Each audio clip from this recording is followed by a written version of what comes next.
ఎన్టీఆర్ జిల్లా నందిగామలో ఆశా వర్కర్లు arrest. Nandigama Y junction వద్ద చలో విజయవాడ కార్యక్రమానికి వెళ్తున్న ఆశా వర్కర్లను అదుపులోకి తీసుకున్న పోలీసుల దౌర్జన్యం నశించాలంటూ నినాదాలు. తమ సమస్యల సాధన కోసం శాంతియుతంగా చలో విజయవాడ కార్యక్రమానికి వెళుతుంటే పోలీసులు అత్యుత్సాహం ప్రదర్శించడం బాధాకరమన్నారు.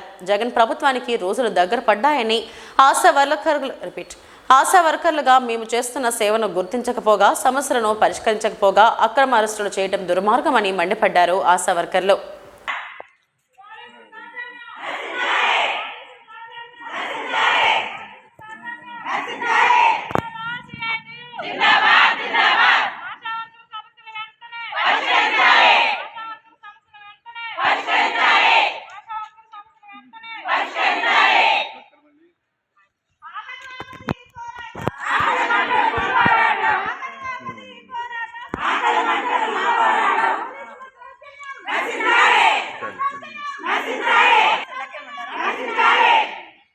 రండి దౌర్జన్యం